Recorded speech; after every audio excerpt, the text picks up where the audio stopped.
Hay animes isekai donde los protagonistas no simplemente son teletransportados a otro mundo, sino que directamente nacen y empiezan una vida desde cero, como en el isekai del asesino. Y en este anime pasa algo parecido, solo que en vez de ser criado por una familia normal, el prota será criado por un esqueleto, una momia y un fantasma. Sí. Así que sentate y disfruta de Seihate no Paladin. Resumen en 10 minutos, más o menos. Séptimo video del especial videos diarios de diciembre por 3 años en YouTube, Navidad, fin de año y porque se me cantan las pelotas. Sí, voy a estar subiendo video diario durante todo el mes y lo único que te pido a cambio por tanto esfuerzo es que te suscribas. Así de fácil, suscríbete y vas a tener video hasta que termine el año. Esta es la historia de William, Will para los amigos, un niño que después de haber muerto en su anterior vida reencarnó en este nuevo mundo y fue criado por estos tres no muertos: el esqueleto Blood, que antes de morir fue un hombre fuertísimo, el fantasma Gus, que era conocido como el sabio hechicero, y la momia sacerdotisa con olor a incienso, Mary, que no sé por qué pero me recuerda a alguien sospechoso. Y aguanten. Blood y Mary, ¿eso no era para invocar un fantasma? Qué loco que justo Gus lo sea, ¿no? El tema es que estos tres, no sabemos por qué todavía, pero cuando murieron, hicieron un pacto con el dios de los no muertos y por eso ahora ellos lo son. Y cuando encontraron al prota se propusieron a criarlo y le enseñaron todo lo que saben. Gus le enseñará a usar magia, Blood le enseñó a cazar y a pelear y Mary le enseñó a hacer los quehaceres del día a día. Pero había una cosa que no le contaban. Bueno, en realidad hay unas cuantas cosas que no le contaban, como que no le dicen dónde están sus padres de sangre, o porque es el único humano a saber a cuántos kilómetros a la redonda, o porque ellos son no muertos, pero lo que a él le interesa saber era dónde horneaban el pan. Lo único que sabía era que Mary se metía al templo a rezar y después salía con los panes re calientes. No, eso suena re mal. Así que un día, ya crecidito, quiso meterse a chusmear mientras ella rezaba y se la encontró prendida a fuego. ¡Puta madre, se quema la momia! ¡Ay, que me vengan los bomberos, que me estoy quemando! ¡Que vengan los... El tema es que sí, la momia se metía al templo a rezarle a la diosa Madre, diosa asociada a la tierra y a la crianza de los niños. Pero como dije, tanto Mary como Gus y Blood hicieron un pacto con el dios de los no muertos, enemigo principal de la diosa madre, su némesis número 1. Así que la diosa dijo: ah no, mi ciela, si vas a seguir rezando me vas a tener un castigo, o sea te voy a dar el pan de cada día, pero vas a ser quemada cada que lo pidas. Cosa que no le contaron a Will y él intentó ayudarla cuando la vio prendida a fuego y se quemó. Aunque no fue nada grave, solo le quedaron cicatrices en los brazos. Cosa que pudieron haberle curado con magia. Bueno, no magia, sino que pueden rezar y con las bendiciones de los dioses pueden curar. Bla bla bla. El tema, que según Blood eran cicatrices de guerra, así que se las quedó. Y de ahí pasaron los años. El prota creció, se hizo más fuerte y ya estaba listo para pelear contra verdaderos enemigos. Así que el esqueleto se lo llevó a unas ruinas cercanas donde tenía que salir vivo, solo y sin ayuda. Y en el camino mató a un montón de esqueletos, consiguió una lanza mágica que se alargaba como el báculo sagrado, pero de la nada apareció Gus con una cara de ojete tremenda e intentó matarlo. Y Will quedó re loco, imagínate, y no entendía nada. Aún así, como no quería lastimar a quien lo crió, y sí, con una lanza mágica es posible lastimar a un fantasma. ¿Cómo? No sé. El prota se rindió y aceptó que lo matara, pero Gus se hizo el boludo diciendo que era una lección, cosa que Will sabe que no, pero bueno. Siguió pasando el tiempo y cada vez se parecían más a una familia. Will veía a Blood y a Mary como sus padres y a Gus como su abuelo. Blood y Gus lo malcriaban enseñándole sobre apuestas o a espiar a Mary mientras esta se cambiaba al punto de que terminaba con sueños húmedos. ¿Qué carajos? El verdadero amante de la necrofilia era el botija. Y se acercaba cada vez más el día donde Will cumpliría la mayoría de edad. Día en el que se iría del templo a hacer su vida por el mundo, que en este anime es a los 15 años, se aclara por las dudas. Día donde Will debería jurar lealtad a un dios y día donde debía tener un último duelo contra Blood, donde como de costumbre, perdió, pero igual dio bastante pelea por lo que el puro hueso le dio su arma mágica más poderosa, una espada violeta capaz de cortar hasta el eco de un dios, o sea la personificación digamos de un dios, y también era capaz de robar la energía vital de a quien corta, o sea que apuñalás a alguien y te cura. Está rotísima. Y como cumplía la mayoría de edad, ya estaba listo para saber todas las cosas que mencioné al principio. Y resulta que 200 años atrás, el anterior poseedor de esa espada que el mundo conoció como el Rey de Reyes, el demonio de la hoja inmortal, el Rey de los Inmortales, el High King, el Rey Demonio, quien quiso conquistar esas tierras con una horda de demonios que creaba de su propia sangre, por lo que se cortaba para crearlo, pero iba dando navajazos a lo loco con la espada curándose y así era prácticamente inmortal. Prácticamente, bien dicho. Porque llegaron Blood junto a Gus y Mary para robarle la espada y le dijeron: ahora no estás tan roto, ¿verdad? ¿Que no qué? El Heiking aún sin espada estaba tan broken que tomó una apariencia monstruosa que ni siquiera el mismo Blood pudo derrotar, por lo que lo terminaron sellando justo en ese templo, pero quedaron todos los demonios esparcidos y ningún dios les brindaba ayuda, a excepción de uno, el dios de los no muertos, Steinate, quien como vio que estos tres eran muy fuertes, lo que hizo en su ejército de no muertos a cambio de él acabar con todos los demonios, y estos aceptaron, se convirtieron en lo que son ahora, convirtiéndose en los protectores del sello de Heiking, hasta que un día llegaron unos demonios con un niño como sacrificio para liberarlo, pero en vez de sacrificarlo decidieron quedárselo y criarlo porque Blood y Mary así lo habían pactado antes de morir, y esa es la historia de Will. De ahí Blood y Mary empezaron a despedirse como si fueran a morirse o algo.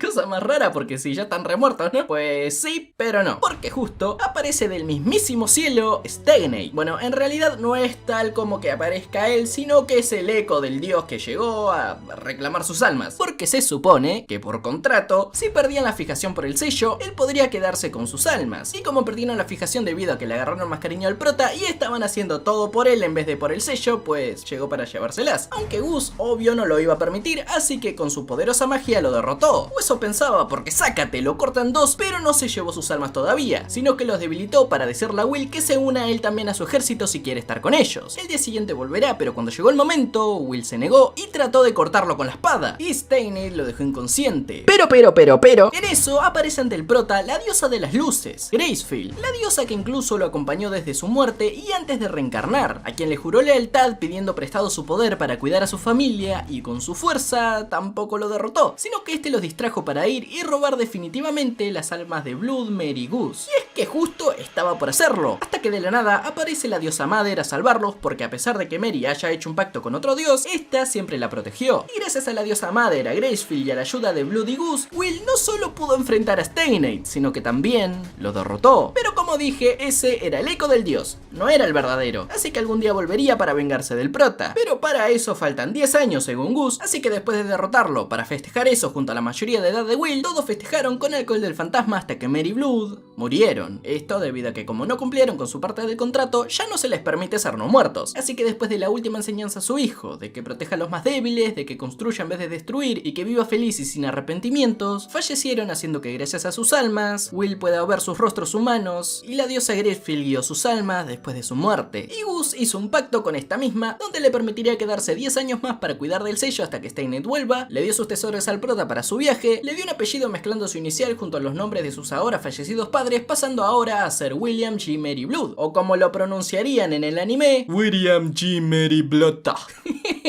Y con eso, Will partió en su aventura no solo a hacerse más fuerte, sino que también a poder hacer que más personas vuelvan a creer en su diosa debido a que esta poco a poco deja de tener creyentes, y para buscar una forma también de detener a Steinate el día que aparezca, y también para buscar amigos, y caminó a saber por cuántos días sin encontrar a ningún humano vivo, o se encontraba monstruos o se encontraba con no muertos, pero humanos no, y a su paso iba liberando el alma de cada pueblo en ruinas que se iba encontrando, hasta que un día es atacado por un jabalí de la nada. Obvio lo mata para comérselo, pero este ya estaba siendo cazado por alguien, un semielfo arquero que puede hablar con las hadas del bosque llamado Meneldor, el cual terminó negociando con el prota por el jabalí, le dio indicaciones de hacia dónde ir para encontrarse con más gente y después se fue diciendo que no lo siguiera, pero a la noche el prota lo siguió y terminó defendiendo un pueblito casi en ruinas de él y otros humanos que estaban atacando para robarles porque su aldea fue atacada por demonios y no tenían comida ni lugar donde quedarse. Pero cuando parecía que los iban a terminar colgando por atacarlo, Will dice que no, que pagará lo que sea necesario para que los dejen vivir y que él junto al semielfo irían a su aldea a enfrentar a los demonios. Así que fueron, se cargaron a todos los monstruos que se iban cruzando, liberó las almas de los humanos que se convirtieron en no muertos y las de los aldeanos caídos, y conoció a la vieja que cuidó de Meneldor, la cual ahora es un fantasma. Maple, ¿de huevos? Quien le dijo que en la cima de la montaña se encontraba el jefe de los demonios, y ya habiendo dicho eso, finalmente puede descansar en paz. Obvio Meneldor quedó devastado, o sea, según contó, su madre era una elfa bastante curiosa que se fue del bosque donde vivía, terminó haciendo el frutifantástico con un humano y volvió con su hijo, o sea, él. Y al ser un semi-elfo, lo discriminaban, así que se fue del bosque. Pero los humanos también lo discriminaban a excepción de Maple, quien cuando lo encontró no era una vieja, sino que todavía era una waifu hecha y derecha, pero como los semi-elfos viven siglos, pues ella envejeció antes. Y ahora que la vio marchar, marcharse, pues obvio quedó mal, pero consiguió un nuevo amigo, el prota, a quien le pidió que fuera de intermediario para pedirle protección a su diosa, y de ahí se fueron a empedarse con los sobrevivientes para luego ir a enfrentar al jefe de los demonios. Pero para eso necesitaba más gente, porque irse contra el jefe solos era muy peligroso. Así que se irían a la ciudad capital del reino, White Sails, y en el camino salvarían de un gorila gigante a dos personas, un vendedor ambulante llamado Antonio y una mediana llamada Robina, la cual se encarga de atraer al público con canciones para que luego el viejo pueda vender. El tema es que como también iban a la ciudad, fueron todos juntos. El prota conoció un poco más sobre ese mundo gracias a ellos, se enteró de que la gente todavía recuerda a Blood Mary Goose gracias a las canciones que les hicieron, siendo conocidos como los tres famosos héroes, cosa que lo motivó un montón, obviamente, y ya llegando a la ciudad se dieron un baño, comieron y Will pasó por el templo a presentarse como nuevo sacerdote venerando a la diosa Gracefield y conoció a este señor, Bart, no, ese no,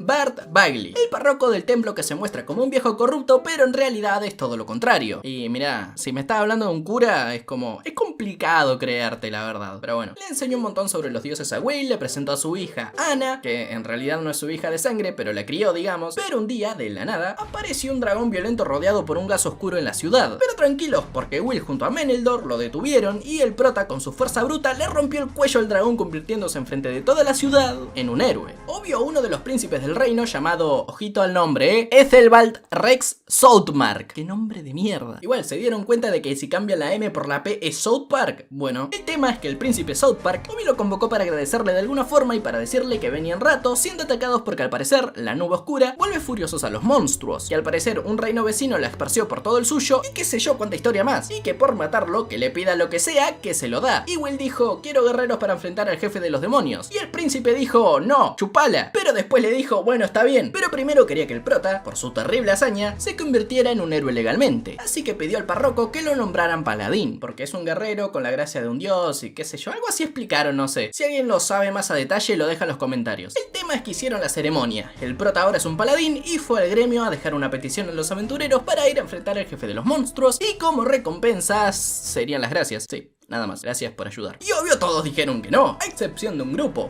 loquísimo por verdaderas aventuras liderados por este tipo, Raystoke, el perforador. Oigo el nombre y tiemblo. Otra vez. Raystoke, el perforador. El cual tiene fama de que sus hazañas no tienen sentido alguno, de que si fue a pelear contra un monstruo poderoso y lo aniquiló de un golpe, o sea, ¿quién se cree? ¿Saitama? El tema es que aceptó el trabajo porque le gustan las aventuras, básicamente por eso, por la experiencia, y acordaría con Will tener un duelo después de completar el trabajo. De esa forma se marcharon junto a aventureros y a sacerdotes del templo. Entre estos, obvio, Will se llevó a la hija del párroco. Yo no sé ustedes, pero ya empiezo a shippearlo, me siento como una nena leyendo Wattpad. Llegaron a las aldeas del sur, ayudaron con suministros, curando heridos, solucionando conflictos, hasta que después de no sé cuántas semanas llega Raystoke a decirle al prota que uno de los grupos de exploración no volvió, que se fueron hace 20 días y tuvieron que haber regresado hace 10, así que harían un grupo para ir a buscarlos, y sí, los encontraron y estaban todos muertos, y para peor, en el valle donde murieron, el grupo entero del prota fue emboscado por monstruos los cuales eran liderados por una quimera gigante de 3 cabezas, y Will le pidió a Meneldor que mientras se enfrentaban a los demás monstruos que él se haga cargo de la quimera, pero Meneldor no fue suficiente porque la quimera de un golpe lo hizo bosta, y Will obvio se preocupó, intentó hacer un hechizo pero fue atacado por la espalda haciendo que no pueda completar la palabra, cosa que hizo que el hechizo le cayera a sí mismo, haciéndolo enfurecerse, perdiendo el control, agarrando la espada chupavidas, dando navajazos al aire para cargarse a todos los monstruos a excepción de la quimera, esa escapó, y tras terrible derrota, Will quedó inconsciente después de curar a Meneldor y se lo llevaron a la aldea cercana, donde cuando el prota despertó, empezó a comerse la cabeza buscando en dónde se equivocó, de si fue porque no reconoció bien el terreno, de si fue por perder el control. No, lo que pensó fue, puta madre, soy muy fuerte y Meneldor es muy débil, no debí confiar en él, así que de ahora en adelante me haré cargo de todo yo solo. Y con esa mentalidad de emo egoísta que no quiere que nadie salga herido por su culpa, se fue rumbo al valle a matar bichos, pero Meneldor se lo cruzó en el camino para decirle que no sea boludo, que son amigos, se dieron unos cuantos sopapos, Will le rompió el brazo, ya saben, típicas peleas entre amigos. Y al final el prota entra en razón gracias a las palabras de Meneldor. Dale papi, saca la cara larga que una caída no es derrota, levántate y seguí adelante, o sea, puto el que no lo vuelve a intentar. Y de esa forma, gracias al poder del amor y la amistad, Will preparó otro grupo. Fueron a enfrentar a los monstruos, junto a Meneldor pudo derrotar a la quimera y Raystoke se les adelantó y mató al jefe. O sea, todo todo perfecto. Y esta vez no hay peros. Sí, pero ¿ahora qué vas a hacer? ¿Vas a gobernar las tierras o qué? ¿Gobernar yo? ¿Qué me viste? ¿Cara de corrupto? No, pero como salvaste estas aldeas, arreglaste sus problemas, trajiste suministros y sacerdotes, encima están construyendo un templo para venerar a tu diosa como querías. Antonio se encarga de los negocios entre las aldeas y vos te llevas una parte de eso. O sea, sos literalmente el gobernante indirecto de todo. No me la conté, que son más obligaciones, la puta madre. Y se llaman responsabilidades, capo. Bienvenido a la adultez. Y así termina la primera temporada con el prota pensando que tal vez, siguiendo ese camino, algún día podría llegar a convertir las ruinas donde creció en una ciudad. Pero como dije, ahí termina. Aunque tranquilos porque está confirmada una segunda temporada. No se sabe cuándo todavía, pero el día que salga, obvio la quiero resumir porque el anime está buenardo. Báñense. Chao.